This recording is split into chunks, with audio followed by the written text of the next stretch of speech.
카이로스 시작하겠습니다. 반갑습니다. 반갑습니다. 예.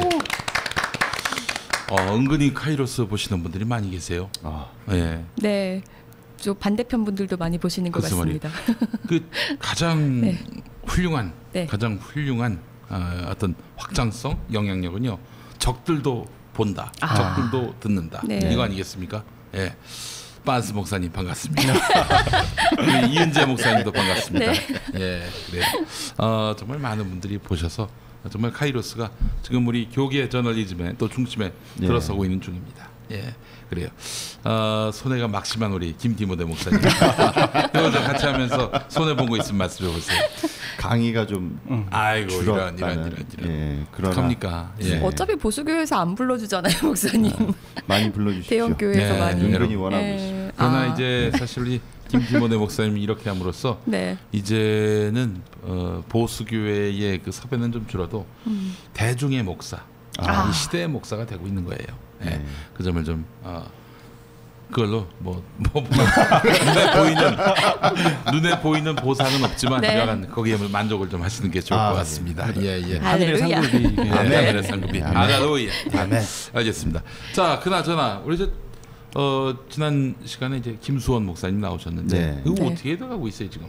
김수원 목사님 그 이후에 이제 재심 판결이 다음 달 17일 뭐에 대한 재심? 로 이제 명성교회 이제 세습 관련해서 이제 그 재심 결의가 이제 다음 달 17일에 결론이 납니다. 그래요. 네. 그러면은 작년 총회 때 또 그 총대들이 그냥 성화 어떻게 그 세습을 용인할 수 있느냐 법이 뻔히 있는데 그것 때문에 이제 재판국이 싹 갈렸단 말이에요. 그 새로 구성된 재판국이 7월 16일 날 판단을 한다는 거죠. 네, 7월 16일. 네, 7월 16일. 설마 세습 정당하다 이렇게 나오겠나 싶어요. 어떻게 보세요? 뭐 예상은 할 수 없지만 사실 그 저희의 바람이고 그게 가장 상식적인 사실 판결이죠. 네, 그렇죠. 네, 그리고 미리 예고 드리는데 저희가 그 전에 이제 명성교회 관련해서 여러분께 이제 특집을 또 준비해서 특종? 네, 특집. 네, 특종까지는 아니고요. 특집을 좀 보도할 예정입니다. 네. 그렇습니다. 저희가 김사만 목사하고 대타협 화해를 이루어가지고 건물 하나 짓는 걸로 하는 건 아니죠? 아유, 절대 아니죠. 네. 아쉽습니다. 네, 농담이고. 자, 그나저나 이 명성교회 문제 가벼이 볼 수가 없습니다. 이 교회의 세습만이 아니라 이 재산 형성과 어떤 그 재정 투명화 이 문제까지 다 결부돼 있어요. 그러니까 사실은 쥐가 꿀이니까 아들한테 넘겨주려 하는 거 아니냐 이런 얘기도 지금 나오고 있는 거 아니겠어요? 사실 이제 명성교회 김사환 목사가 변질됐느냐 아니면 원래부터 문제가 있었느냐 이거 가지고도 좀 말들이 많으신 것 같은데 정말 그 명성교회 오래 다니신 분들의 얘기를 좀 들어보면요 예전부터 좀 문제가 있었다. 설교도 좀 문제가 있었다. 이런 증언들을 속속하시거든요. 네, 이런 걸 보면 뭐 문제점은 오래전부터 드러나지 않았나 싶고 이제 차츰 하나하나 방송 용어는 아닙니다만 유튜브니까요. 까발려 드리겠습니다. 예, 알겠습니다. 저 최근에 어떤 분이 저희 그 김용민 TV에 나와가지고 그 재벌 3세 4세에 대해서 얘기하는데 대한민국 재벌 3세 4세는 인간이 아니래요.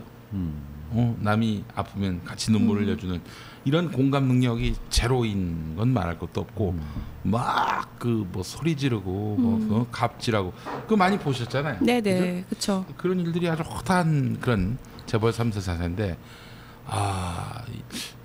그게 교회에도 그 세습 승계가 그냥 무분별하게 이루어진다면은 그런 괴물들이 목사가 될 가능성은 없을까요? 어떻게 보세요, 목사님?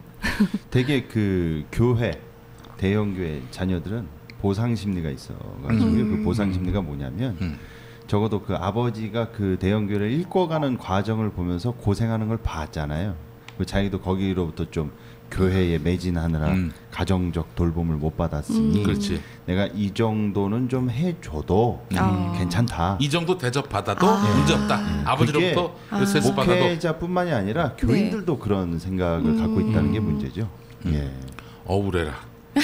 우리 아버지, 아버지로부터 교회를 못 물려받은 난 뭐야 이게? 보상심리, 배상이라도 받아야겠습니다. 아니 농담이고. 아니 근데 그 교회 설립할 때 그 목사님만 고생하신 게 아니라 그 성도들도 다 같이 고생했잖아요. 그렇죠. 네. 아이 이건 뭐 말이 안 되는 얘기지 그게. 근데 이제 문제는 그거는 2세가 그런데 재벌 2세도 그렇습니다. 그 창업 세대가 있잖아요. 1세대, 2세대는 그래도 똥오줌이 뭔지는 가겠다고. 근데 3세, 4세쯤 되면은 그 1대의 고생, 2대 때 눈치봄 이런 네. 것들이 사라지니까 3세, 4세는 완전 괴물이라는 거야. 근데 참 한국 경제가 걱정인 게 재벌 3세, 4세로 넘어가면은 한국 경제가 어떻게 될 것인가. 네. 공감 능력 채로 괴물들이 기업을 장악하면 어떡하나. 뭐 대안은 상속세를 제대로 매기면 돼요. 100만 원 물려받으면 50만 원은 세금으로 내는. 이런 식으로 가면 4대, 5대로 가면은 점점 줄잖아요. 이런 괴물들이 기업을 장악하는 그런 퍼센테이지가 굉장히 줄어들게 되고 장악 능력도 장악도도 그만큼 축소가 될 텐데 이 교회는 그렇지 않아요. 그냥 전권을 다 위임받는 거 아니겠습니까? 예. 그 교회 세습이 3대까지도 갈 수 있는 거 아닙니까? 지금 이 흐름이라면. 미국 보수 교회에서는 3대까지 간 교회들도 있고요. 예, 이미 뭐 근데 또 2세들이 해가지고 히트 치는 교회들도 꽤 있죠. 뭐 그래. 제가 대표적으로 잘 알고 있는 그 긍정의 힘, 그 조엘 오스틴 목사도 세습한 교회거든요. 그래요. 예. 유명한 사람들이 꽤 많습니다. 제가 그 양반 책도 읽고 은혜도 받고 그랬던 때가 있었습니다. 저희 모두 다 열심히 읽었죠. 알겠습니다. 자, 우리 김준수 기자님. 예. 반갑습니다. 우리 김준수 기자님은 교계 경력이 꽤 되시더라고. 그래요. 기독교 타임스 때 그 기자 활동하신 것만 알았는데 구티비에도 계셨고요. 그렇죠. 예. 저 구티비 있었을 때 처음 뵀었어요. 그래요? 네, 그렇습니다. 거기서는 뭐 굿도 방송된다고 하군요. 농담입니다. 여러 가지. 예. 굿이나 다름없는 설교도 나갔지 않습니까? 솔직히 얘기해서. 선한 소식이면 그래요. 알겠습니다. 예. 그러나 정작 본인은 그런 굿이 아닌 상태로. 굿이 아닌 상태로. 굿TV 나올 때는 그 되게 희망과 그 기대 나올 때는 그런 상태였는데 이제 이 적과 꿀이 흐르는 땅인 줄 알고 그 기독교 타임즈 갔다가 아주 호되게 광야에 쓴맛을 보고 나오게 됐습니다. 그래요. 알겠습니다. 그 굿TV는 그만둘 때나 굿인 그런 방송입니다. 자, 그래요. 오늘 교계 이슈들 좀 소상히 한번 다뤄보려고. 시작 전에 제가 이걸 아이고 세상에 여러분 축하합니다. 그 인천 세수왕교회 김영남 목사, 김다정 목사의 아버지 김영남 목사께서 그루밍 파더, 김영남 목사가 4가지 혐의로 저를 명예훼손했었습니다. 어떤 혐의였습니까? 정보통신 이용망 촉진 정보보호법 등에 관한 법률 위반. 하나. 길어요. 이제 인터넷에서 자기 욕했다는 거예요, 한마디로. 그리고 라디오 이 김용민 TV 팟캐스트 라디오. 예전에 저희가 이거 처음으로 다뤘지 않습니까? 그거 그리고 명예훼손, 업무방해 이렇게 4가지였는데요. 왜 나는 안 걸지? 내가 불렀는데. 그러면 뭐 정임 목사님, 권지영 기자님 다 있는데 저를 목사님만 걸었어요. 저는 안 걸렸습니다. 그래요? 네. 아무래도 그분 입장에서 봤을 때는 칠하는 거야. 정임 목사랑 권지영 기자는 알겠는데 넌 뭐냐 이제 이렇게 얼굴을 본 적이 없는 거예요. 직접 본 적이 없으니까. 그래서 이렇게 죄가 안 됨, 죄가 안 됨, 무혐의 이렇게 다 처리가 돼서 명예훼손이 퍼펙트하게 깔끔하게 끝났습니다. 그래서 우리 목사님 보여드리려고 가지고 왔습니다. 저기 뭐야 그러면은 또 검찰 가서 조사도 받으시고. 경찰 수사 받고 경찰에서 그 죄 없음으로 기소를 했습니다. 이제 불기소 의견으로 송치를 했고 검찰에서 봤을 때 뭐 경찰 수사가 깔끔했다. 그래서 우리 의정부지검 고양지청에서 우리 김티모데 목사님에 대해서 죄가 안 됨 혐의 없음으로 이렇게 결론을 뭐 내렸습니다. 그쪽에서는 계속 저희가 가짜를 말한다 자꾸 이렇게 주장했지만 사실 저희가 가짜를 말한 거는 단 하나도 없습니다. 네, 다 정확한 팩트와 증언들을 토대로 방송했던 것이기 허위 때문에 사실로 전부 이렇게 해가지고 우리는 허위 사실이 아니다. 뭐 예를 들면 그 내용 중에 그게 있었어요. 2,000명의 여자랑 뭐 1,000명의 여자랑 자도 무죄다. 그렇게 말한 게 허위 사실이다. 근데 그거를 직접 들은 이 집사님 그 장로님 부부 내외께서 직접 그 공증까지 해주셔서 저희가 자료를 다 제출했기 때문에 빼박으로 됐습니다. 그러니까 이제 그 검찰이나 경찰 불려가서 고생시키려고 하는 목적이죠. 고생시키려 하는 목적인데 이런 거 정말 많이 당한 사람들은 전혀 고생으로 여기지 않고요. 이 친구 또 헛짓하네 이렇게 생각해버리고 또 왔구나. 그래요. 또 왔구나 이렇게 생각을 하는 건데 뭐 좀 혼 좀 내줄 목적이었을 거예요. 뭐 이걸로 해가지고 뭐 처벌받기를 바란다든지 그런 거 같지는 않고요. 또 우리 방송 보시는 분들 중에도 행여나 검찰 경찰로부터 뭐 조사받으러 나와라 그러면은 그때는 마음을 그렇게 너무 초조하게 갖지 마세요. 저도 사실 처음 그 예전에 감경철 씨가 저를 고소를 했었어요. 그래서 CTS. 그 전날에 그 검찰 나가기 전날에 얼마나 부들부들 떨었는지 무서워서 그리고 바로 구속되는 거 아닌가. 근데 뭐 깔끔하게 무혐의로 끝났습니다. 결국 이제 감경철 씨가 귀찮게 하려고 한 거예요. 한마디로. 괘씸해서. 그런 건데 근데 중요한 건 뭐냐면요. 법에서 제일 중요시 여기는 거는 법을 위반했나 안 했나도 중요하지만 법을 모르고 위반했을 수도 있는 거 아닙니까? 고의성이 없는 거지. 그런 거는 굉장히 관대합니다. 근데 뻔히 알면서 위법인 줄 알면서 했다. 고의성이 다분하다. 그럼 처벌받을 수가 있어요. 그런데 이런 게 있었어요? 이러는 순간 이건 문제가 안 되는 거죠. 그 우리나라 같은 경우는 이제 해외 사례에는 별로 없는 그 사실 적시에 의한 명예훼손이 성립됐잖아요. 사실을 얘기했음에도 불구하고 이걸 갖고 그 명예훼손으로 걸어가지고 처벌을 먹이는 일이 좀 있죠. 그렇지만 사실은 그보다 정말 이게 국민의 알 권리에 부합했다면 사실 그게 더 상위법이기 때문에 사실 다 그래서 언론 차원 언론 보도에 있어서는 굉장히 그래서 관대해요. 서로 오보를 할지라도 뭐 공익성이 있다 그러면 또 인정해주는 그런 측면이 있는데 저희는 오보도 아닙니다. 네, 맞습니다. 진실이에요. 진실. 이게 불편하시면은 있는 그대로 사실을 얘기하고 그래야지 이렇게 겁박에 들어가면 곤란하죠. 김영남 목사님. 그 동생이 김호남은 아니죠? 네, 아닙니다. 알겠습니다. 김호남 목사님은 굉장히 좋은 목사. 호주 가서 만난 진짜로 실존하신 실존하신 알겠습니다. 죄송합니다. 정말 훌륭한 목사님이십니다. 그렇습니다. 그래요. 김영남 목사. 자꾸 그렇게 말 안 듣는다고 비판한다고 교인 쫓아내지 마시고 교인 쫓아내려고 했죠. 네, 지금 그래서 계속해서 다툼이 있고요. 출교했죠. 출교. 출교 조치를 했고, 그리고 계속 설교에서는 교인들을 좀 겁주는 설교를 하는 듯합니다. 자료도 다 가지고 있는데, 뭐 예를 들자면 뭐 교회에 순종하지 않으면 안 된다라든지 그런 식의 그 목사들이 잘 쓰는 프레임들 있잖아요. 그런 설교를 계속해서 하고 김영남 목사는 계속 본인은 뒤로 빠지고 여러분이 나서야 된다 이런 식으로 이제 그 추종하는 세력들을 계속해서 앞에 나서서 싸우도록 계속 이렇게 밀고 있는 상황이고요. 국민들이나 교인들이 바보가 아닙니다. 우리 김영남 목사님 정신 차리세요. 본인만 굉장히 누추해집니다. 그래요.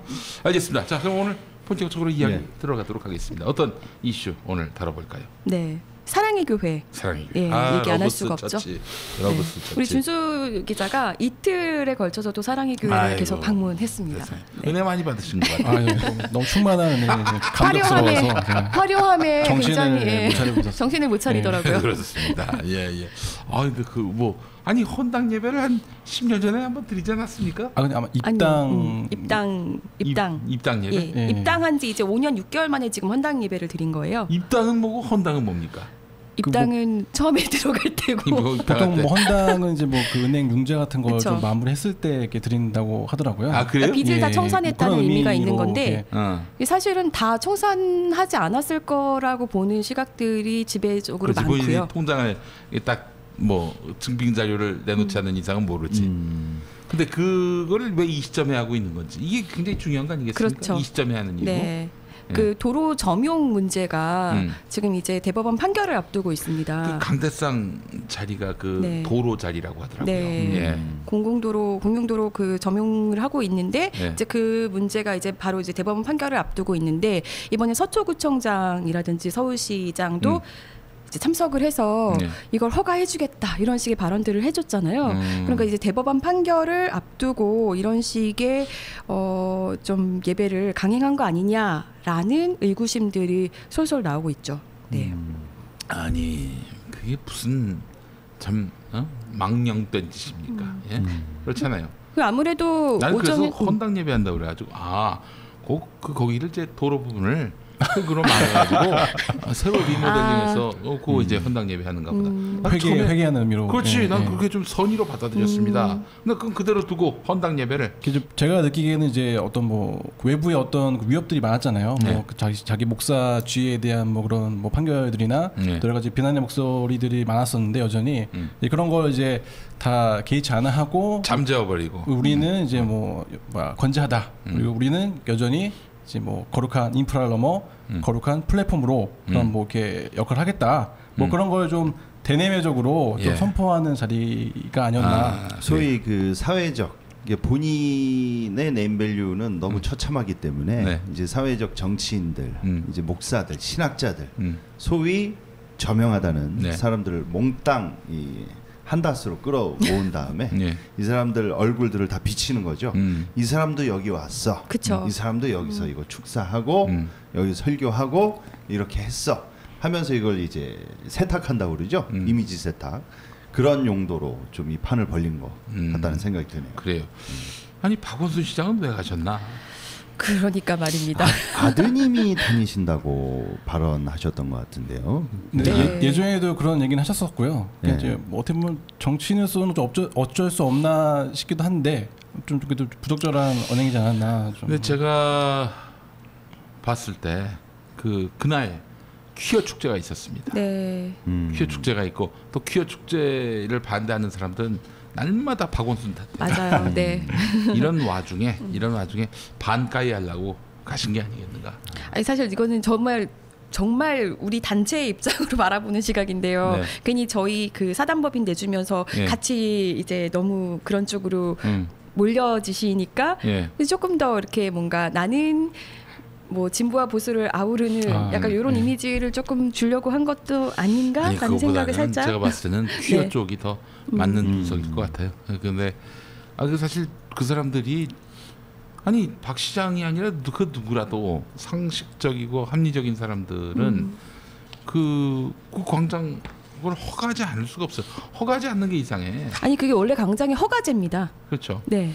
그런데 이제 그거를 뭐 시장이 오케이 하고 말고 이런 건 없어요. 또 시장이 신고제죠. 허가제가 아니라 신고제죠. 신고제. 그러니까 예를 들면은 반사회적이거나 뭐 혹은 뭐 법률을 위반하는 이런 형식의 무슨 집회다 이러면은 안 되는 건데. 네. 근데 그거를 퀴어 축제를 그렇다고 반사회적이라고 얘기를 하는 건 개신교계나 그런 얘기를 하는 거지. 아니 공공기관에서 어떻게 그걸 판단을 해요? 그렇잖아요. 그렇죠. 태극기 집회도 하지 않았습니까 시청에서? 제가 사실 퀴어 축제도 가봤었는데요 그날.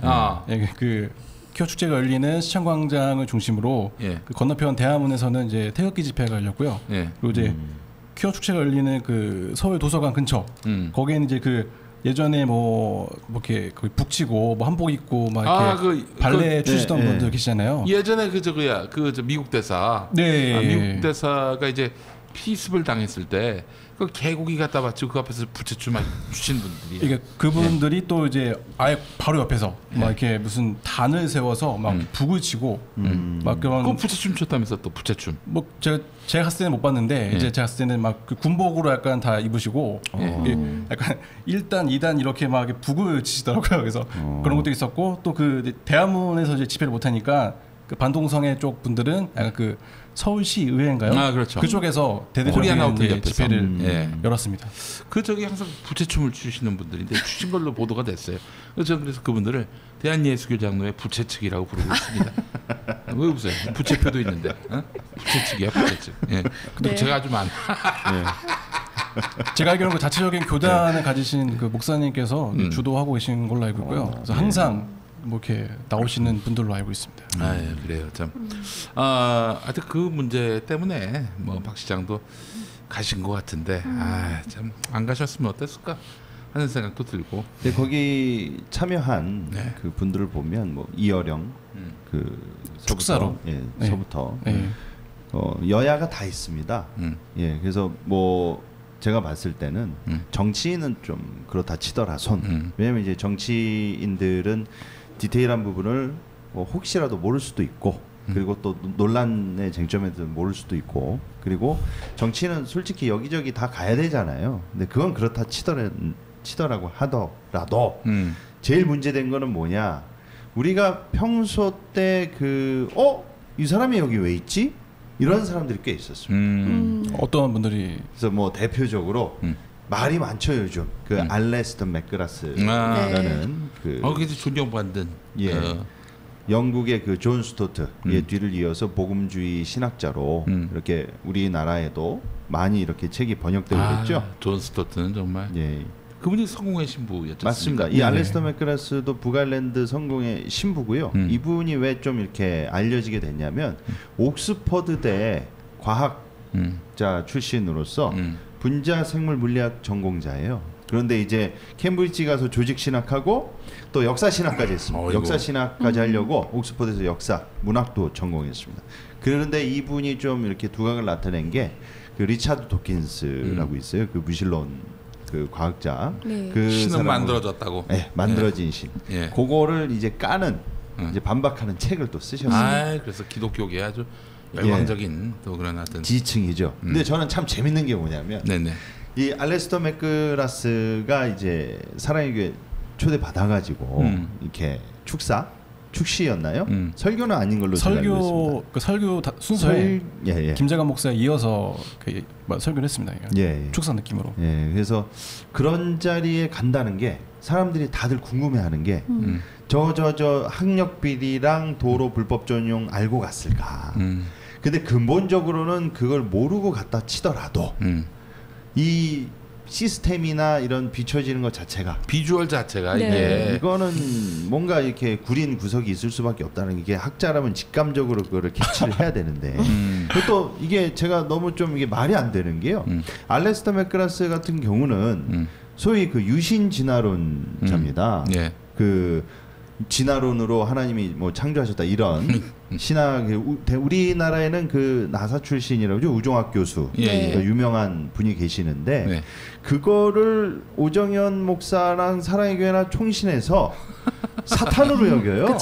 극렬 반대하시죠. 거의 그 창조가 수청 대상 1호입니다. 네, 맞습니다. 근데 그 사람을 불러서 축사시킨다? 그래서 제가 봤을 때는 그건 아마 오정현이 몰랐을 거예요. 몰랐을 거라고 생각을 합니다. 그것도 오정현이 몰랐을 거야. 제가 봤을 때는 이 자체가 그 좀 표현이 그렇지만 사대주의다. 맞습니다. 제가 우리나라에 온 사람들 중에 이 명성교회도 예전에 2015년에 짐 월리스라고 그 기독교 시민단체 소저너스라는 대표가 있어요. 그 사람 동성애 지지 또 하시는 분이에요. 근데 그 지지 유무를 떠나서 또 명성교회에서 불러서 또 샤인 지저스라고 강연을 했단 말이에요. 몰랐을 거야.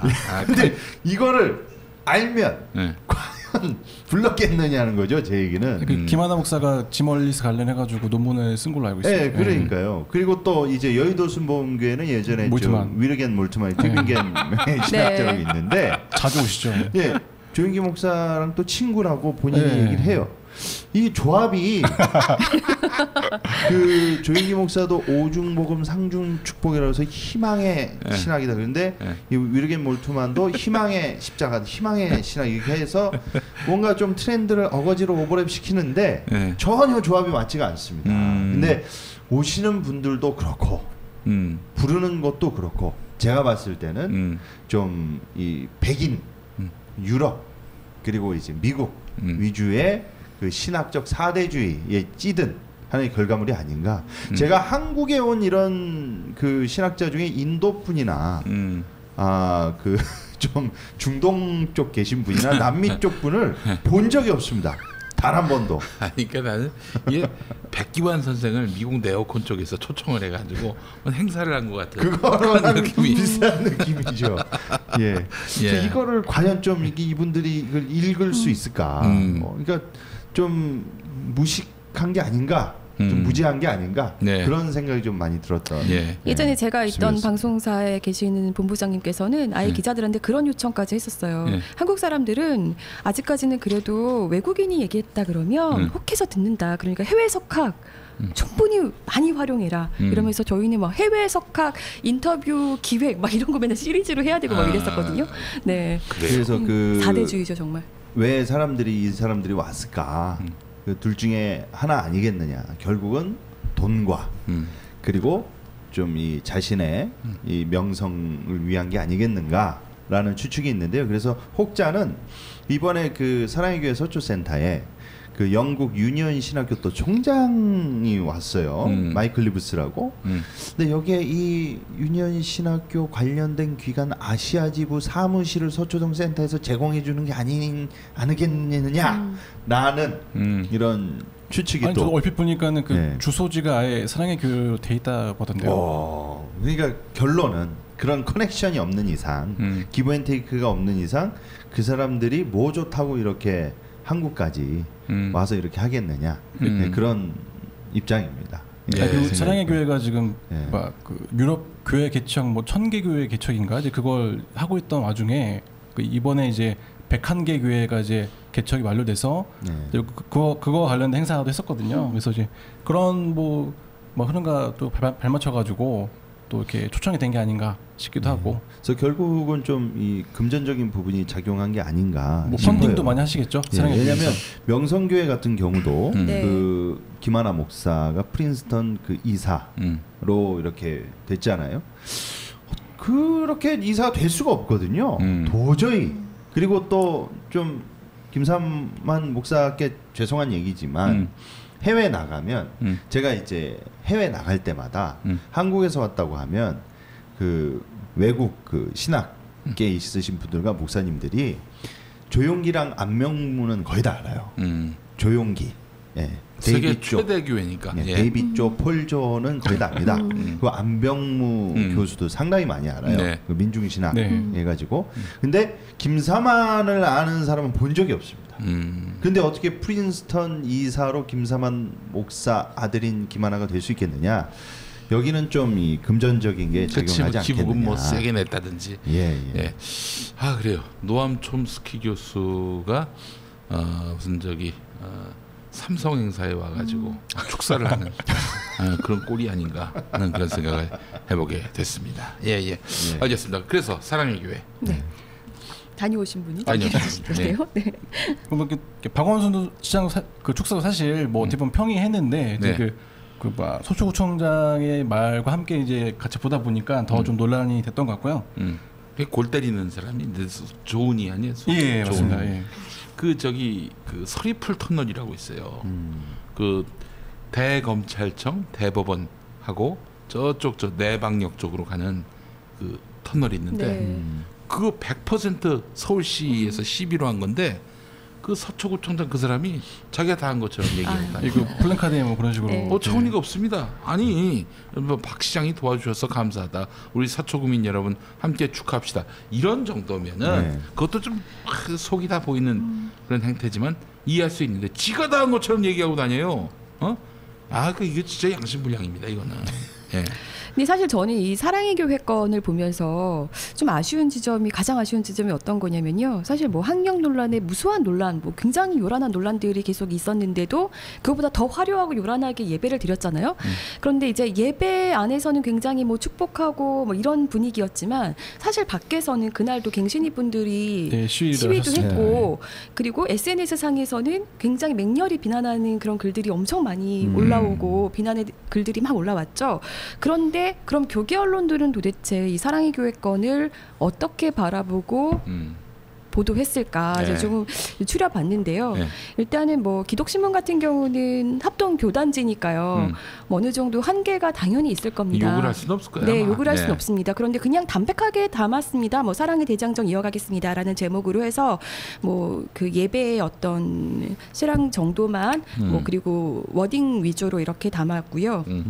뭐 국민일보 미션 라이프도 비슷했고요. 그런데 가장 좀 눈에 띄는 기사가 있었는데 제가 어디라고는 말씀 못 드리겠는데 이런 이제 그 기자의 어떤 소견을 단 기사가 있었어요. 이번 헌당 감사 예배를 계기로 방황을 그치고 새로운 단계로 나아가려는 의지를 천명하는 듯했다. 뭐야? 응?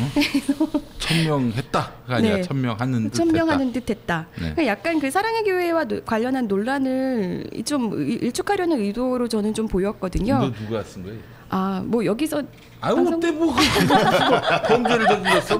네, 아이군 뉴스 보도였는데요. 아이군 뉴스. 네.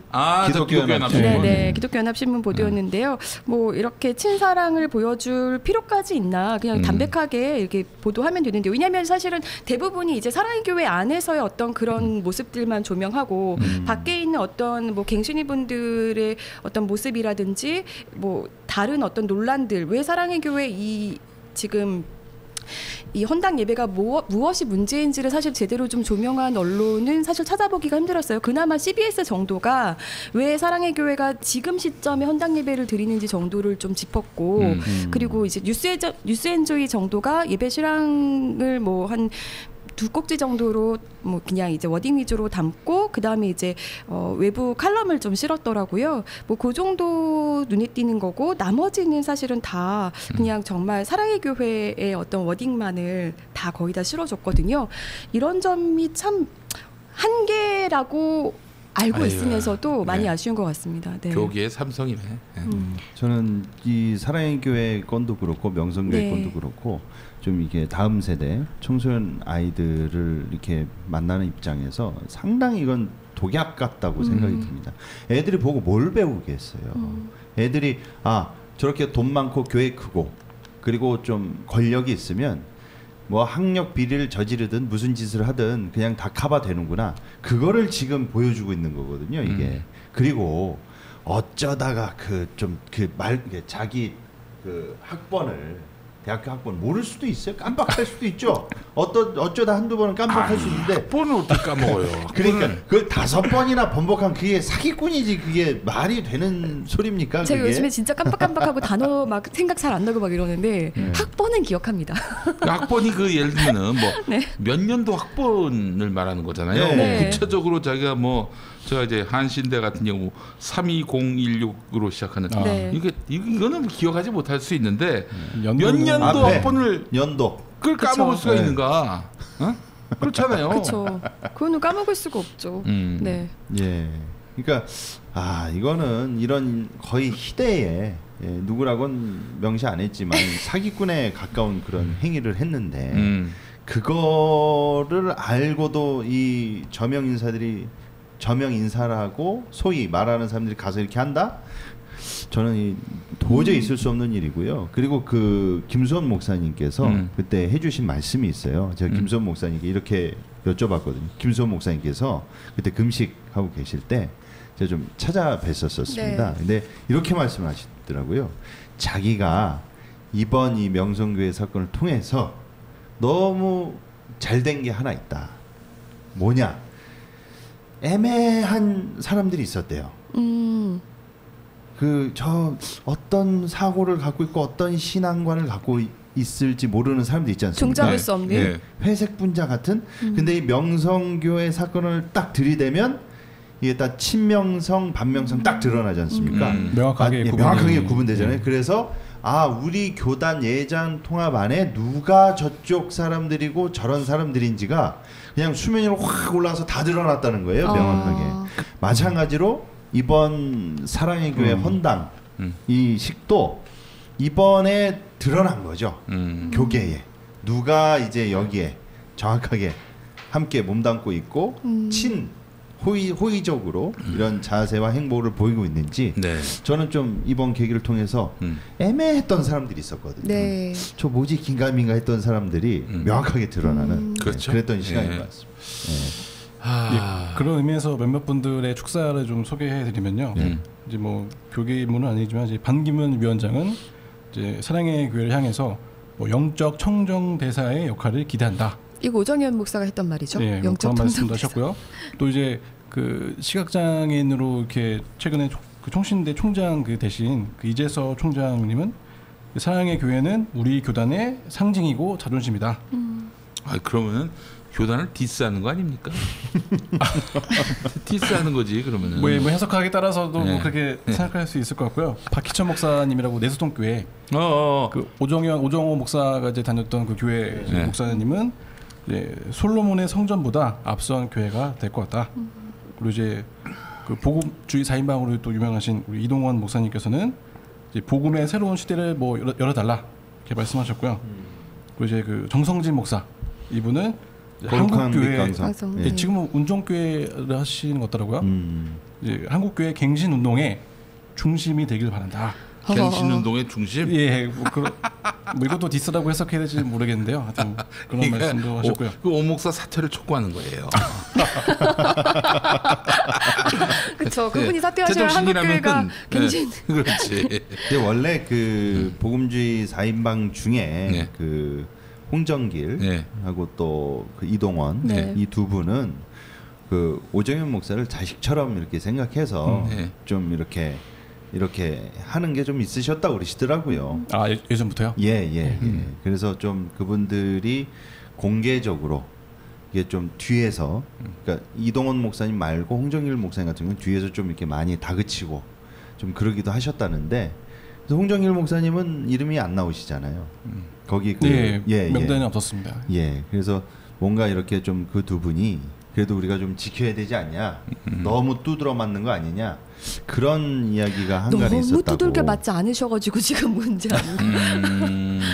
이 그런 썰을 야사를 들은 게 있었어요. 그래요, 알겠습니다. 이게 누가 봐도 이거는 진짜 망신스러운 일인데. 그 가서 자리를 꼭 빛내셔야 했는지 싶네요. 예. 저는 그게 너무나 궁금합니다. 이 반기문 총장이라든지 그리고 이제 그 심지어 이 미국 대사까지 그 이스라엘 대사도 있었습니다. 이스라엘 대사까지. 근데 좀 이스라엘은 그 기독교 싫어하지 않습니까? 유대교. 아니 뭐 오정현 목사한테 되게 고맙다면서 하여튼 뭐 여러 가지 행사를 좀 같이 했던 모양이에요. 그래서 좀 그런 부분들 뭐 언급하면서도 마찬가지로 축사해줘. 저속한 질문일 수 있으나 좀 노골적으로 얘기를 하면 얼마 받고 이걸 해줬을까? 공짜로 해줬을 것 같지는 않다는 생각이 드는데요. 오 목사의 인맥만이 아니라 이 사랑의 교회, 뭐 법조인, 뭐 등등등 굉장히 그 전문인 그룹들이 많아요. 그 거기를 통해서 또 오시라고 해서 오신 게 아닐까 하는 생각도 드는데, 여기 뭐 대법원 판결이 났는데 그 점용 안 된다 이렇게 나온다면 그거 어떻게 되는 거예요? 그다음에?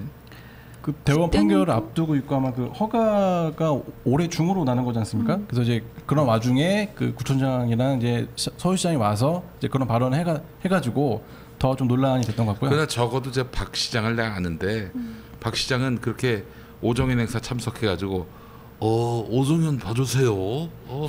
봐주셔야죠. 사랑의 교회 큰 역할 합니다.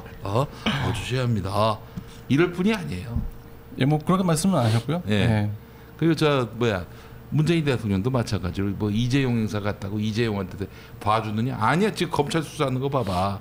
그게 어떻게 봐주는 수사일 수가 있어요, 그게. 뭐 그 민주당 정치인들 특히 뭐 문 대통령이나 박 시장이나 이런 사람들 모시고 행사했다고 안심하면은 큰일 납니다. 우리 오 목사님 박 시장 왔기 때문에 이거 써도 된다 이런 식으로 잘못 받아들이면은 대단히 곤란하다. 그러니까 사실은 더 어떻게 보면 교회가 좀 지역 사회를 위해서 뭐 문화 공간으로도 쓰여지고 이런 것들을 굉장히 강조하고 싶었던 것 같은데 문화 행사를 뭐 이웃을 위해 뭘 했는데?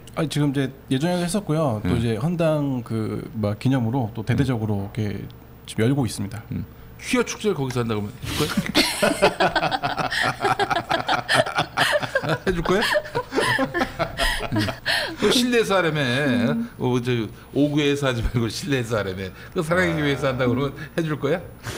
그 지들이 다 나중에 결정하고 뭐 그럴 거면서 말이야. 어? 전시회도 많이 하고요. 또 뭐 6월 24일에는 이제 그 피아니스트 랑랑을 이게 막 데려와 가지고 또 이제 그런 뭐 마스터 클래스 행사도 이렇게 한다고. 랑랑이 누구야? 그 되게 피아니스트로는 되게 유명하신 분이지 않습니까? 저도 네. 그쪽은 잘 몰라가지고 그러긴 한데 그래서 좀 이런 부분들로 좀 이렇게 본인들이 늘 주장해 왔던 어떤 뭐 대사의 성기, 그래요. 문화행사 뭐 이런 우리 저 오정현 목사가 욕 좀 먹더라도 거기서 퀴어 축제를 한번 열어주면은 아마 그 대법원에서 놀랄 거예요. 네, 놀랄 거야. 그래요. 알겠습니다. 사랑의 교회. 그리고 저 이번에 그 김준수 기자님께서 이걸 직접 오정현 목사의 교회가 시대에게 지가 그 교회의 입장을 대변해서 시대한테 왔어요. 한마디 하겠다. 예. 근데 여기 보면은 문구가 너무 웃깁니다. 대한민국 임시정부 수립 100주년 기념 및 사랑의 교회 헌당 예배 기념 한정판. 예, 이렇게. 중요한 건 한정판. 한정판. 근데 대한민국 임시정부 100년이 뜬금없이 왜 들어갔는지 그 워딩이 참 너무 뜬금없습니다. 헌당의 그 다양한 또 의미를 이렇게 부여하면 또 좋으니까 뭐 이렇게 이것저것 다 이렇게 붙이신 게 아닌가 싶습니다. 그래요. 한정판. 아유 존나 귀하네. 너무 귀하네. 귀해서. 아이고 이거 맞아도 되는지 모르겠어요. 이 책. 교회가 시대에게 받았습니다. 자 그래요. 다음 이야기 또 계속합시다. 저희가 그 교계 연합기구에 대해서 조금 훑어왔습니다. 좀 설명을 해드리고 좀 이해하시면 한기총의 활동이라든지 이런 것들이 왜 역사적으로 계속 문제가 돼 왔고 그런 맥락에서도 지금 역사적 맥락에서 지금의 활동을 좀 비춰볼 수 있을 것 같아서 저희가 쭉 준비를 좀 해왔는데요.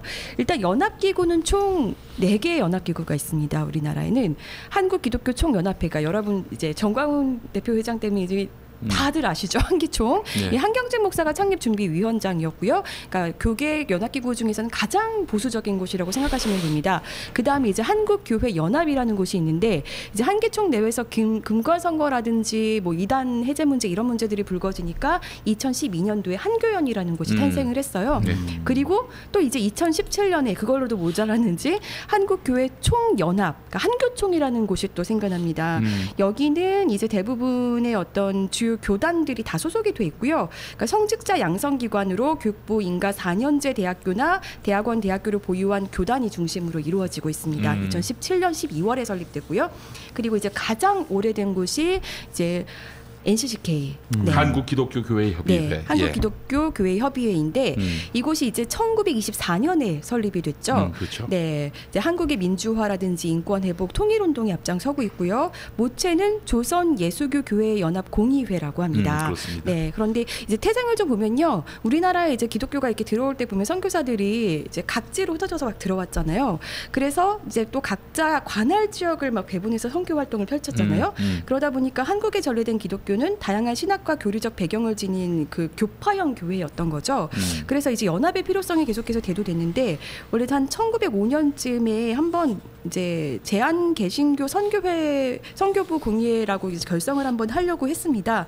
근데 이제 목적은 선교 사업을 이제 협력하자. 우리가 좀 한국에서 유일한 하나의 개신교회를 조직해서 선교 사업을 단일하게 하자라는 거였는데 그 취지에 선교사들이 호응하긴 했지만 그 정치적인 이해관계로 성립이 안 됐다가 1924년에 이제 세문안교회에서 조선예수교 연합공의회가 이제 창설이 됐죠. 네.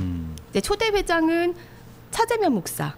네, 세문안교회 2대 담임 목사죠. 차재면 목사가 맡았었고 여기가 이제 11개 단체 대표들로 조직이 돼 있다가 나중에는 뭐 YWCA라든지 뭐 조선기독교 여자 절제회 등 뭐 회원 가입으로 된다든지 이렇게 좀 점점 커져. 조선기독교 여자 절제회 아직도 있나요? 거기도 제가 알기로는 감리교 소속으로 있는 걸로 알고 지금도 있는데요. 절제회가 있긴 있긴 있습니다. 절제회는 뭐라는 데입니까? 그러니까 그 당시에 뭔가 술이라든지 제가 알기로는 뭔가 이렇게 조금 더 절제, 담배 같은 거, 담배 같은 것들을 조금 더 신앙적으로 신앙의 위해가 되는 것들을 이제 절제하는 운동. 여성들이 뭐 술, 담배 하면 얼마나 한다고? 여성들이 한다는 게 아니라 여성들이 주축이 돼서 주도가 돼서 그런 운동을 사회 운동을 했던 것들로 알고 있고요. 그랬다가 이제 이 단체가 1931년에 조선 기독교 연합 공의회로 이름을 바꿨다가 이제 일제강점기에 그때 당시에는 선교사들이 주축으로 해서 이제 교회 활동들을 하다 보니까 그 선교 사업을 하다 보니까 선교사 굉장히 의존적이었던 거죠. 그러다가 이제 한국교회의 어떤 조금 그 선교사들의 어떤 주축이었던 것에서 벗어나서 이제 우리나라 그 자생으로 조금 더 이제 참여를 하게 되고요. 그러다가 조선 이제 일제 말에 결국은 이게 폐쇄가 됩니다. 그러니까 중간에 이제 친일 단체로 변모를 했다가 결국은 이제 폐쇄가 되고 그랬다가 1946년 가을에 이제 조선 기독교 연합회가 조직이 되죠. 네, 그랬다가 또 1948년에 대한민국 정부가 수립되면서 한국 기독교 연합회로 명칭을 바꾸고요. 사실 NCCK가 한 일들은 사실 인권, 민주화, 통일, 국가의 어떤 중대한 문제들에 있어서 NCCK가 굉장히 앞장을 섰었는데 이제 삼성개헌, 박정희 정권 들어서면서 삼성개헌을 계기로 해서 이제 보수 정권이랑 이제 마찰을 빚게 되니까요. 네, 진보교계 특히 NCC 계열에서 이제 삼선 계열은 너무하지 않느냐. 이제 당시 우리나라 헌법은 대통령을 4년제로 해서 2번 할 수 있도록 돼 있어. 미국하고 똑같이. 그런데 박정희가 또 하고 싶은 거야. 그래서 이제 2번 하고 한 번 더 하겠다고 해서 대통령이 3번 할 수 있도록 3선 될 수 있도록 3선 계열을 만들었는데 요거는 3선 개헌 허용하면 다음 4선 간다, 그쵸. 5선 간다, 아니면 영구 집권으로 간다. 죽을 때까지 그냥. 그렇죠. 우려가 나왔던 거고 실제로 3선 개헌 다음에 유신헌법을 만들어가지고 종신 대통령이 되려 한 거 아니에요? 네, 거의 영구 본인이 이제 집권하려던 야욕이었던 건데 이제 1969년이었죠. 그때 이제 삼성개헌을 강행하려고 하면서 윤보선, 함석헌, 김재준, 이병인, 장준하, 김관석 등 진보적 그룹은 이제 김대중, 김영삼과 함께 박정희 정권의 이제 삼성개헌을 허하는 내용을 골자로 하는 삼성개헌을 분명히 반대하겠다라는 입장을 취했고요. 한경직, 박형용, 조용기, 김중곤, 김장환, 김윤찬 뭐 이렇게 보수그룹 242명이 조직한 대한기독교연합회가 삼성개헌을 지지했고요. 그러면서 한기총의 어떤 원형이네요. 대한기독교연합회. 네, 그러면서 이제 성명까지 발표를 하죠. 네, 성직자활동의 명의로 강력한 영도력을 지닌 지도체제를 바란다. 이런 성명을 발표합니다. 그래서 이제 삼성개헌을 기점으로 해서 이제 NCCK 중심으로 한 진보적 목소리와 정권을 지지하는 대한기독교연합회의 친정부적 목소리를 이제 나뉘게 됩니다. 그러면서 이제 한기총 이제 그때부터 한기총이 이제 생겨나게 된 건데요. 이후부터는 이제 김준수 기자가 바통을 받아서 설명을 해줄 거예요. 한 가지 좀 보완하자면은. 김장환 목사가 그때 대한기독교연합회 때 조용기, 김장환, 김윤찬 등등. 네. 거기 나오는 김장환은 내 이름이 아닙니다. 누가 내 이름을 넣은 것입니다. 이렇게 얘기를 했어요. 그런 식으로. 네. 자기는 아니래요. 네. 왜요? 비슷해요. 순간 빙이 되신 거예요. 김장환 목사 설교를 맨날 들어가지고 김 목사 옛날에 저기 불교 방송 사장이 여담인데. 우리 종교방송 협의체 하나 만들어야 되지 않겠니? 뭐라고 하는지 아세요? 김장환 목사가 당신 예수나 믿어. 그러니까 그랬어요 그때. 그런 양반이. 예. 자, 한기총이 어떻게 생겨나게 됐는지 이거 굉장히 중요합니다. 이 부분, 그렇죠. 이거 역사적으로 짚어봐야 될 부분이에요. 말씀해 주시죠. 그래서 이제 1989년에 이제 창립이 되었는데요. 그러니까 뭐 다들 잘 아시다시피 이제 뭐 교회협에 대한 어떤 그 보수 성향의 그 목회자들의 어떤 그 대항마 성격이 대항마 성격이었다라고 이제 평가하는 것이 이제 거의 정설이고요. 그 전년도에 88년 그 사건이 하나 있었어요. 네, 그 88 선언. 88 선언이 민족의 있었죠. 통일과 평화에 대한 한국 기독교의 선언. 이 부분이 더 이제 그 창립을 부추겼다라는 그런 그래도 거기 그 만든 양반이 박종화 목사라고. 네. 그 저기 경동교회 목사였던. 근데 그 양반이 만든 요 88선언에 뭐가 있냐면은 남북 분단의 책임, 남북 그 이제 6.25 한국 전쟁 책임이 네. 남한한테도 있다. 북한뿐만 아니라 남한한테도 있다. 우리 서로의 과오를 인정하자. 네. 이런 얘기를 해가지고 이 저 이북에서 오신 우리 어르신들 한반기 끼신 우리 목사님들이 대노하신 거예요. 아니 왜 우리한테 책임 있냐고. 그렇죠. 당연히 저거는 다 저기 북쪽 책임이지. 이렇게 나온 거예요. 그래서 이분들이 그냥 발끈해가지고 이제 그 이듬해 한경직 목사 중심으로 해서 한기총이 만들어지게 된 거죠. 예. 그런 위기감이 이제 그 결집하게 된 계기가 되었는데요. 그래서 이제 나중에 이제 밝혀진 사실이지만 그 한기총 창립이나 이제 그런 이후의 과정이 있어서 뭐 군부 정권이 개입했다는 그런 의혹도 밝혀지기도 했고, 또 당시 뭐 전두환 그 집권 당시에 이제 어떤 그 비서관이 이제 종교 부분 대책반을 운영했고 그런 지원을 받아서 창립도 하고. 박철원이야 박철원. 그래서 이제 그 한기총 초대 총무였던 뭐 한명수 목사도 이제 나중에 그 뉴스엔조와의 그 인터뷰에서 이렇게 그 당시 이제 문공부 종무실장이 그 대표장을 뭐 수시로 불러서 뭐 이것저것 지시하더라 뭐 그런 식의 이제 증언도 이제 했었죠. 그렇죠. 그래서 이게 실은 참여정부 때 드러난 건데 네. 그 국정원이 나서서 당시 안기부가 나서서 교계단체가 NCC밖에 없었으니까 네. NCC가 나오는 메시지가 한국 개신교 메시지가 돼버렸어요. 그래서 이게 안 되겠다 싶어서 이 보수단체를 만든 거 아니냐 이런 얘기가 나왔던 거죠. 사실 처음에는 NCCK의 위상이 굉장히 높았었기 때문에 한기총의 활동이 뭐 NCCK가 뭔가 내는 뭐 활동에 대해서 반대 성명되고 뭐 요 정도였다고 하거든요. 근데 이제 점점 이제 결집을 하면서 뭐 지금도 어떻게 보면 군소교단밖에 안 남아 있는데도 정말 이제 한국교회를 다 대변하는 양 이러고 있죠. 근데 제가 좀 재밌었던 게 뭐냐면요. 이 한기총 1989년 12월 28일 그 창립 취지문을 보면요. 바라기는 개신교 교단과 연합단체 지도자들이 한기총에 참여해 연합과 일치를 이루고 한국교회의 분열을 극복한 통합된 단체 설립이 그 목적이라고 밝히고 있는 거예요. 그러니까 한국교회의 어떤 연합과 일치를 이루려고 우리는 이제 설립했다라는 건데 지금 본인들의 하는 행태를 보면은 한국교회를 계속 더 아픔으로 이렇게 분열되게 만들고 계시잖아요. 말은 그렇게 하지. 아니 자유한국당 보면은 뭐 자유한국당 보면 민주당 강령하고 뭐가 달라?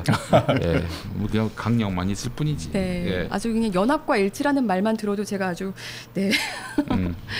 이 한기총에 소속돼 있는 그 목사들 명단을 보면 네. 공통점이 거의 다 대형교회예요. 그러다 보니까 NCCK가 좀 그 위상이라고 표현하기는 좀 그렇고 좀 이렇게 많이들 대중적인 인지도나 이게 시간이 가면서 조금 이렇게 위축된 지점이 이 좀 대형교회니까 물량으로 퍼붓지 않습니까? 네. 그러다 보니까 이게 계속 오랜 세월을 대형교회 스폰을 받아서 물량 퍼붓기를 하다 보니 어느덧 이 한기총이 마치 한국교회를 대표하는 그런 하나의 트렌드처럼 네. 그런 분위기가 된 게 아닌가 그런 부분을 좀 짚어보고 싶습니다. 네. 뭐 저기 저 한기총은 태어날 때부터 태생이. 배경이 아주 수상했던 단체고 계속 그 자리를 연명할 수 있었던 건 무엇일까? 솔직히 대한기독교연합회 같이 박정희 때 네. 급조됐던 단체들 지금 흔적도 없잖아요. 근데 한기총은 계속되는 이유 뭐라고 보세요? 본인들의 이익을 추구하는 분들이 모여서 그 이익 추구를 위해서 계속 그것들을 이어가려고 하다 보니 한기총이 이어지지 않나라는 생각이 그런 들고요. 것도 있고 이제 사실 70년대, 80년대는 한국교회는 개교회주의에 네. 그야말로 경도가 돼가지고 자기 교회가 잘 되면 그만이지 뭐 교단도회, 뭐 지방회 이게 무슨 소용이 있냐 이랬는데 와 80년대 그 민주화운동 이후로 교회가 싸잡혀서 매도당하고 싸잡혀서 공격당하고 이런다고 판단을 했던 거예요. 그러니까 이런 것들을 대응할 수 있는 교회의 어떤 그런 그 존립을 계속 유지함에 있어서 대신 싸워줄 싸움 딱이 필요했던 것이고 한기총이 거기서 이제 말하자면은 그 수요가 있었던 거예요. 뭐 보시면 아시겠지만은 주요 곡절마다 뭐 장로 대통령론이라든지 뭐 마이클 잭슨이 와서는 안 된다 뭐 이런 운동이라든지 한국 대형교회에 대한 뭐 방송사들의 이런 여러 가지 비위 사실에 대한 보도라든지 자기 자신만 대응해서는 안 된다. 이 한국 교회가 모두 다 공격의 대상이 될 수 있다. 이렇게 막 그래서 연대하자 해서 연대체가 만들어진 거예요. NCC는 뭐 그걸로 연대할 것 같지는 않고 그러니까 이제 한기총 같이 교회 욕망에 노골적으로 동조하는 이런 세력들을 간판에 내세운 것 같아요. 개신교 특징이 그 교리적 그 부분적인 지점들 때문에 웬간해선 좀 아쉬운 얘기지만 화합이 잘 안 됩니다. 이게 연합이 잘 안 돼요. 근데 적어도 한기총은 이 연합을 할 수 있었던 그 기반이 반공이라는 걸로 대동단결하고 그리고 이제 대형교회를 그 참여정부 들어서 몇몇 이런 부정부패와 비리와 그리고 이런 점점 가면 갈수록 이 종교인 과세 문제가 수면 위로 오르니까 위기감을 느꼈던 거죠. 그래서 반공이라는 기조 아래 이제 반동성애, 반이슬람 이러한 그 특정을 그러니까 저희가 항상 하는 말이 그 도요토미 히데요시가 통일하고 난 다음에 내부 분열을 막기 위해서 그 청명가도를 해서 외부의 적을 만들어서 조선 침략하듯이 내부 결속을 다지면서 동시에 그 시선을 외부로 돌린 게 그래서 자꾸만 외부적 적을 만들어내는 게 아닌가. 종북, 반공, 그리고 반동성애, 반이슬람 이런 식으로 해서 알고 보면 그런 대상들이 또 이렇게 말하면 또 저도 까일 수 있겠지만 그렇게 개신교한테 치명적이냐 그 위협적인 적이냐 아니 전 좀 그건 문제가 있다고 봅니다. 아니 그렇게 영적 군사 뭐 그리스도는 우리의 왕이시고 대장 되신다 그러는데 동성애자들하고 이슬람한테 쫄려가지고 뭐 그렇게 하는 게 네? 그리스도인의 그 용기와 기상의 그러니까 그분들 관점에서 본다면요 그게 말이 안 되는 거거든요. 뒤집어 이야기하면은 그 상대가 만만하기 때문에 사회적 소수 동성애자 또 이슬람 교도들을 그렇게 저주하고 차별하는 게 아닌가 하는 생각이 듭니다. 맞습니다. 그래서 희생양을 이렇게 만들어서 프레임을 씌우는 것 같다는 인상을 지울 수가 없죠. 결집을 하려는 도구로 자꾸 삼고 있다는 게 참 마음이 아픈데 이게 2011년이랑 2012년에 사실 한기총 해체운동이 한번 벌어졌었잖아요. 그러니까 그 예전에 한기총 내부에 있었던 분이 얘기를 들어보면 한기총 내부에서 그래도 이건 뭐 내부분의 얘기니까요. 좀 가만히서 들으시면 좋겠는데 우리가 태생은 이렇지만 잘 해보자라는 어떤 분위기가 일 때도 있었다는 거죠. 우리 태생의 한계는 있으나 그래서 정말 이렇게 뭔가 그래도 열심히 내부에서 움직임이 있었던 적도 있었는데 이게 완전히 이제 다시 균열이 가기 시작한 게 이제 2011년 그때부터인 거죠. 그때 이제 손봉호 교수가 오마이뉴스랑 인터뷰한 걸 좀 보니까요. 주위 사람들과 이야기한 결과 한기총의 문화가 바뀌기는 어렵다고 판단했다. 한기총은 없어져야 하는 게 결론이다. 지금 상태에서 개혁은 힘들다. 해체 이후에 대체 기관도 필요 없다. 미국도 교회 전체를 대표하는 기관은 없다. 뭐 이렇게 인터뷰하셨더라고요. 그때 당시에 사실 해체가 됐으면 지금 저희가 이 고생을 안 해도 될 것 같은데 그때 이제 반성도 회개도 없다가 이제 그 77 정관이라고 해서 이제 77 개혁 정관을 받아들이는 것으로 사태를 좀 마무리했었거든요. 그랬다가 집행부가 그해 10월에 또 실행위원회를 열어서 개혁 정관을 또 고스란히 폐기를 했습니다. 그래서 그때 좀 너무 이렇게 또 그리스도의 사랑하는 마음으로 너무 너그럽게 봐줬던 게 아닌가 싶기도 합니다. 그때가 이제 길자연 목사 금권 선거 논란이 이제 있던 길자연 목사. 세 번째 대표회장 선거 때 이제 그 금권 선거 논란이 이렇게 불거져서 이제 그런 이제 개혁 움직임이 있었고요. 사실 그 사건 나고 길자연 목사가 자기가 뭐 자백한 것도 아니고 수사 들어가서 드러난 것도 아니고 경쟁자였던 이광선 목사가 폭로를 해서 드러난 거 아니에요. 그리고 이후에 약간 뭐 그 길자연 목사 측근들도 좀 이렇게 증언들을 했었고요. 근데 이제 그 와중에 또 이광선 목사하고는 또 이제 극적으로 합의가 돼서 약간 좀 이렇게 수습하는 모양새로 또 이렇게 정리가 되기도 했었고요. 자기들만의 수습이네요. 한마디로 얘기해서. 아 그래요. 그 뭐 하여튼 지금 한기총은 그 2010년 사태 이후로 쪼그라들어 가지고 네. 교단다운 교단이 거의 없는 상황. 그렇죠. 그렇지만 여전히 한기총은 한국 개신교회의 대표성을 쥐고 있는 이런 상황이다 보니까 정광훈 같은 사람이 들어가서 빈집 털이를 해가지고 저희가 한국교회 대표다, 1200만 크리스찬의 대표다 지금 이러고 있어요. 맞습니다. 근데 이제 한기총 내부에서도 또 균열이 가고 있지 않습니까? 이제 그 정광훈 목사의 어떤 그런 이제 마카파식 뭐 행정과 그 여러 가지 이제 무분별한 뭐 정치 참여에 대해서 좀 반발하는 이제 움직임도 있는데요. 그래서 뭐 성명서 나오고 그래서 이제 비대위가 조직이 되다 보니까 이제 정광훈 목사 측에서 이제 그 6월 3일에 이제 임원회를 열어가지고 그 비대위 활동 중인 또 이렇게 목사들을 뭐 제명한다거나 뭐 이렇게 징계하는 또 움직임도 있는데.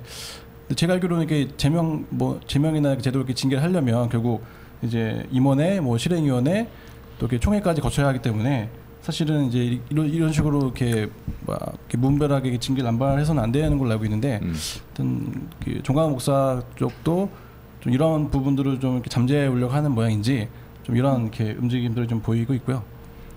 그래서 여전히 그런 비대위의 갈등은 좀 계속될 것으로 이렇게. 이상이 됩니다. 징계를 그냥 그렇게 막 강행하셨는데 사실 정광훈 목사가 계속 뭐 내부에 어떤 대리인까지 세워가면서 본인은 외부 활동에 이제 주력하겠다고 했잖아요. 난 몸도 좀 안 좋고 이제 외부 활동을 열심히 해야 돼서 세계적인 일을 해야 돼서 그랬는데 이제 뭔가 좀 지금 좀 쫄리시지 않나 싶습니다. 네, 내부적으로도 반발이 있고. 알겠습니다. 자, 저는 그렇다면 어떻게 해야 되느냐? NCCK를 키워야 됩니다. 네. 한국 기독교 교회 협의회를 키워야 돼요. 제가 전에 보관을 여러 차례 말씀을 드렸는데 대표회장을요. 결국 실무는 총무가 맡으니까 대표회장을 직선으로 뽑자는 거예요. 직선. 그 소속 교단의 교인만으로. 민주노총 직선해가지고 몇 년 만에 지금 제1노총이 됐어요. 한국노총을 이미 초월했어. 100만 시대 네. 마찬가지예요. 이 직선으로 가면은 위상이 달라집니다. 지금 그 한국 기독교 교회 협의회 대표회장 누군지 아세요? 그 여성 목회자지 네. 않았습니까? 몰라. 몰라. 그 기아성 쪽이었던 것 같은데. 돌아가면서 하는 거지. 돌아가면서 예장 통합했습니다 하면 뭐. 그러니까 NCCK 회장 중에 김홍도도 있었어요. 최성규 목사도 네. 있었습니다. 이게 말이 돼요? 그 사람들이 뭐 진보적 가치를 위해서 뭐 일이라도 생각을 해봤었나? 그렇기 때문에 저는 회원교단, 예장통합, 감리교, 기장, 성공회, 그리고 뭐 루터교도 정교회. 있고요. 예, 정교회도 있고, 또 우리 기아성도 있고요. 네. 그래서 모든 교파를 통틀어서 이 교파에 속한 사람들이 평신도도 좋아요. 대표회장에 출마하는 겁니다. 직선으로 뽑는 거지. 저는 좋습니다. 네. 예, NCCK 그 대표회장을 예전에 그 최성규랑 김홍도가 했던 네. 그 시스템의 한계가 그때 그러면 어떻게 그렇게 이렇게 됐었던 그러니까 뭐 이름만 건 거지 뭐 돈 내고. 근데 사실 대표회장은 약간 대외적인 뭐 그런 정도지 뭐 거기 실무는 총무 중심이기 때문에 마치 김진태가 정의당 원내대표를 한 그런 느낌이 그렇지. 그런 느낌이 드는 김홍도 목사 그래서 이제 뭐 그때 그 전에 NCK 회장 되기 전에 그렇게 자유주의 신학을 비난을 했었어요. 네. 자유주의 신학은 없어요. 지금 자유주의 신학자라고 불리는 김재준 목사도 따지고 보면은 신정통주의 칼바른다고 많이 닮아 있어요. 자유주의라는 용어 자체도 그 하르낙이라는 독일 그 신학 학파의 한 그 협소한 그 언어인데 이제 진보 포지션을 싸잡아 가지고 한 도매급으로 그냥 다뭐 피고 애내리고 갈 것 없이 다 빨갱이 종북 이렇게 식으로 신학계에서 쓰이죠. 예. 그 자유주의 신학이 그래서 우리 한국 교회를 우는 사자들을 그냥 집어삼키듯이 어때요? 김홍도 목사님 성대모사 똑같습니다. 예. 김홍도. 예. 아니 이런 일은 그 거의 인지 부조화의 상황이니까 이런 건 좀 개선해야 되지 않겠는가. 그래서 저는 비단 목사 장로뿐만 아니라 NCC 교단 안에 있는 분들 중에서 명망가들이 또 회장으로 나서서 다수 교인들의 지지를 받으면 대표성을 갖고 있는 거 아니에요. 그럼 난 한기총이고 뭐고 한교연이고 한교총이고 간에 다 집어치우라고 그래. NCC가 최고 대표 조직으로서 그 자리를 굳히게 될 것이고 그렇게 되면은 또 당연히 재정 문제라든지 이 모든 것들이 다 해결될 텐데 그렇지 않으니까 이제 사실은 만성적인 재정난에 겪게 되는 것이고. 네. 근데 이제 소속된 교단들이 사실 NCK의 정신과 결을 좀 같이 하지 않는 교단들 대부분 좀 많이 있긴 하잖아요. 감리교도 뭐 그렇고요. 예전에는 뭐 또 감리교에도 보수적인 분들이 많으셔가지고 기장도 뭐 사실 제가 전도사긴 하지만은 그 한국 기독교 장로회 합동측도 많아요. 스펙트럼이 기장이 상당히 다양합니다. 네. 기장도 다양한. 뭐 동성애 반대하고 뭐 네. 그래요. 이슬람 반대하고. 그 통합이 제일 그 스펙트럼이 넓은 거 아니었습니까? 기장이 더 이렇게 그렇습니까? 이상한. 네. 통합은 굉장히 보수 쪽으로 기울어졌고. 네. 자 그래서 사실은 그렇게 NCCK가 좀 반전할 필요가 있겠다. 지금 NCCK가 안 되는 이유가 뭐예요? NCCK가 안 되는 이유는 글쎄요. NCCK하고 기성 소속 교단과 전혀 이게 완전히. 근데 이제 그 교단들이 계속 이중국적처럼 이렇게 가지고 가는 교단들도 많잖아요. 그러면서 사실은 그 뭐 제대로 된 어떤 NCCK의 어떤 정신을 구현하는 사실 교단들이 별로 없기 때문이라고 저는 개인적으로 좀 그렇게 판단을 하기도 합니다. 그래요. 그래서 교회 그 연합 기관들 이야기를 해봤지만은 사실 교회 연합 기관들이 별 영향력이 없어요. 어디든 다 마찬가지인데 다만 대형 교회 중심으로 가고 있단 말이죠. 대형 교회가 미디어에 노출이 더 많이 돼요. 이 설교하는 거 봐봐. 대형 교회 가지 뭐 그쵸. NCCK 회장이 하진 않잖아요. 그렇죠. 대부분 이제 대형 교회 밑에 다 교단도 있고 연합기구도 있고 이런 느낌이라서 개교회주의가. NCCK가 아니라 이제 그래서 이제 대형 교회 목사들하고 이런 한기총 대형 교회 목사들이 전광훈을 굉장히 깔봐요. 무시하는 거지. 그 전광훈이 아무리 1200만 기독교인의 대표라고 우겨도 누가 그 인정을 해줘? 1200만도 가톨릭 합친 거잖아요. 네, 합친 거예요. 이단도 합쳐야. 그렇죠. 네. 이단은 그래서 적극적으로 영입하고 있다는 얘기가 그런 맥락인가? 알겠습니다. 자, 그래서 우리 교회 연합기관 이 정말 자기들만의 리그를 벌이고 있다. 대형 교회도 그렇고 교단도 그렇고. 그래서 이제는 진짜 평신도 목사들에게 그 지배됐던 그런 그동안의 그 평신도들이 이제는 교회의 한 주역으로서 목양 당하는 양이 아니라 목회자와 함께 교회를 이루는 주요 구성원 중에 하나로서 자기 목소리를 내고 또 자기 존재감을 드러내고 또 전문성을 발휘할 수 있도록 그렇잖아요. 그렇게 해가지고 한국 교회가 좀 새로운 도약의 발판을 마련해야 되지 않겠는가 하는 생각이 들고 한기총은 해체돼야 한다. 그래서 그 NCK 위상 강화와 이렇게 투트랙으로 저희가 이제 그 김대모대 목사님을 한기총에 이렇게 파송해서 이제 그 대표회장까지 제 공약이 한기총 해체입니다. 그래요. 한기총 회장이 돼가지고 한기총에 멤버십이 있으시거든요. 그래. 교단이 아마 저희가 기아선. 그러면은 거기 한기총 대표회장 되려면 어떻게 해야 돼요? 일단 근데 그 돈이 필요하다고. 얼마예요? 1억 5천이라고 그랬나요? 1억 5천. 기탁금을 내셔야 너무 됩니다. 비싸다. 그 정확한지 모르겠지만 일단 교단 추천이거나 아니면은 그 총회장 뭐 역임하거나 아니면 그 소속 단체 대표면 되는 걸로 알고 있거든요. 네. 그래서 평화나무가 한기총 평화단체로 그래서 가입해가지고 그 한기총을 접수하겠습니다. 접수하는 일로 제가 한번 해법을 찾아보도록 하겠습니다. 한 가지만 마무리 멘트로 말씀드리고 싶은 거는요.